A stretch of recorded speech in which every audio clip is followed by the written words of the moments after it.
Greetings to you all in the name of our Lord and Savior Jesus Christ. Today we will be covering chapter 18 of Unit 4, the Malankara Church up to 9th century, Christian migrations to South India. To begin with, let's look at the overview of the chapter. The early Christian migration to South India. Here we will try and understand the reason behind these migrations and its significance. How did these migrants become part of Indian Christianity? How did they integrate themselves with St. Thomas Christians of India? In the beginning of the chapter, there is a Bible verse to be memorized, which is, "And in the wilderness, where thou hast seen how that the Lord thy God bare thee, as a man doth bear his son, in all the way that ye went, until ye came into this place." Deuteronomy chapter 1 verses 31. Let's begin.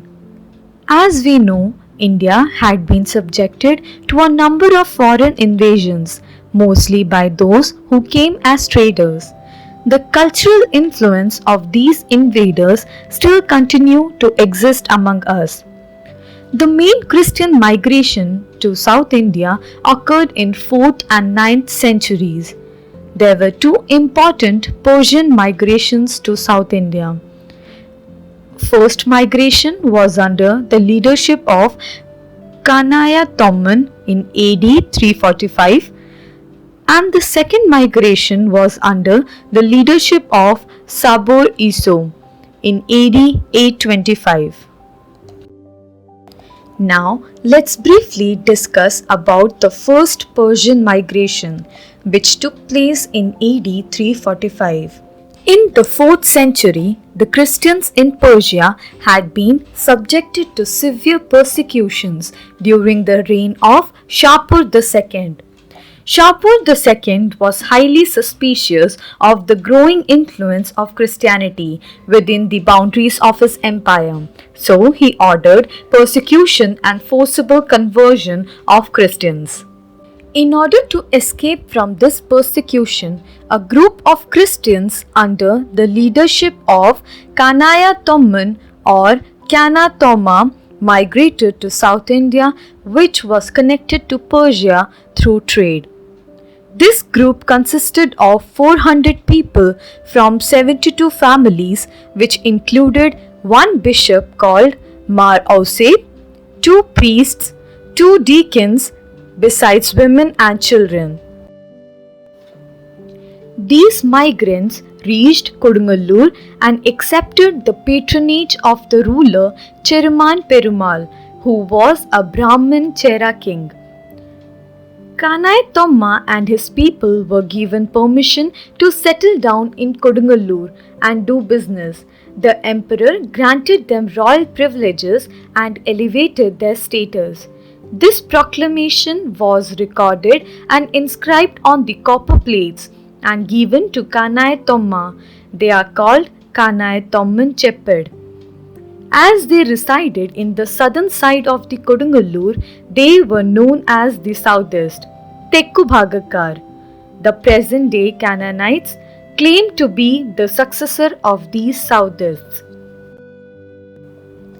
In this slide, you can see the image of Kanai Tomman Chepped or the copper plates.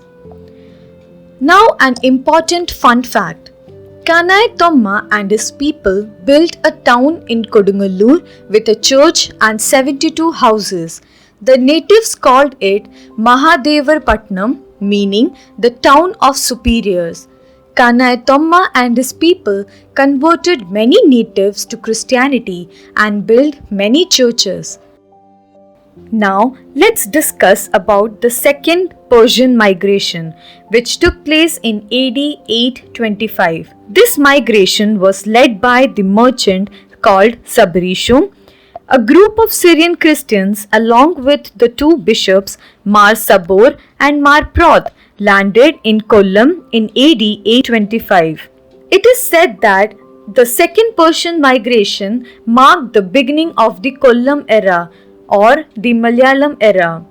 Out of the two bishops, Mar Sabor settled in Udayamperur and Mar Proth settled in Kollam. An important distinction is that the second migration comprised less people than the first one.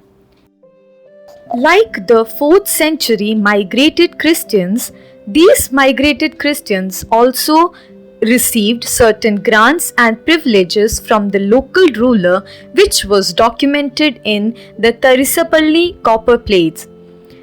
This slide shows the image of Tarisapalli copper plate.